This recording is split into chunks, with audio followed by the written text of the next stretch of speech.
Assalamualaikum warahmatullahi wabarakatuh. Saya ini dengan NPM 21510200055 Prodi Perbankan Syariah kelas B. Di sini saya akan mereview jurnal tentang ilmu tajwid. Berdasarkan analisis jurnal yang saya review, data tentang ilmu tajwid didapatkan hasil sebagai berikut. Kemampuan membaca Al-Quran seseorang dilihat dari beberapa besar pemahaman tajwidnya. Karena ilmu tajwid merupakan dasar atau pedoman untuk membaca Al-Quran. Membaca Al-Quran bisa disebut baik dan benar apabila sesuai dengan kaidah-kaidah yang ada dalam tajwid.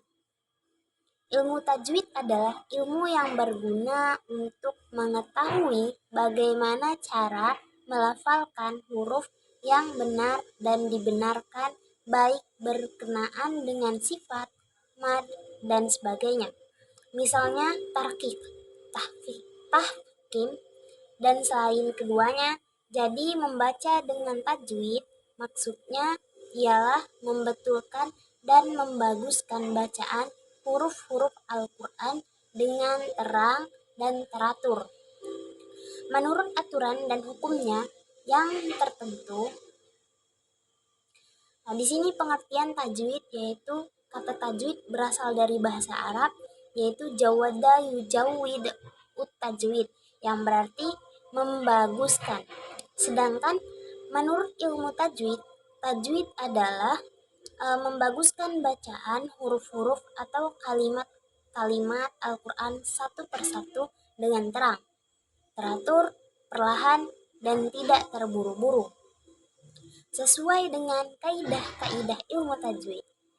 Tajwid adalah ilmu yang mempelajari tentang kaidah serta cara-cara membaca Al-Quran dengan sebaik-baiknya. Secara garis besar, ilmu tajwid membahas tentang yaitu yang pertama masalah tempat keluar huruf atau mahrijul huruf. Mahrijul huruf adalah tempat keluar huruf ketika membunyikannya. Yang kedua, masalah pengucapan huruf, yaitu sifatul huruf. Sifatul huruf adalah suatu keadaan yang berlaku pada tiap-tiap huruf itu setelah huruf-huruf tersebut dengan tepat dibacakan atau disebutkan atau diucapkan keluar dari makhrajnya.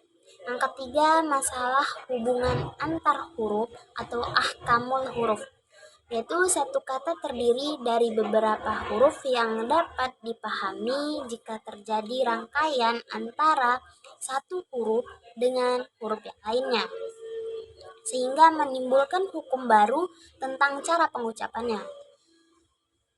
Yang keempat yaitu masalah panjang pendek ucapan atau ahkamul al-madi wal qasri. Dari segi bahasa, mat mempunyai arti ziyadah atau bertambah atau lebih. Menurut istilah, mat berarti memanjangkan suara dengan salah satu huruf yang huruf-huruf mat. Yang kelima, masalah memenuhi dan menghentikan bacaan ahkamul al-waqfi walib tidak, yaitu wakaf dari segi bahasa mempunyai arti berhenti atau menahan. Yang keenam, masalah bentuk tulisan atau khathatul utsmani.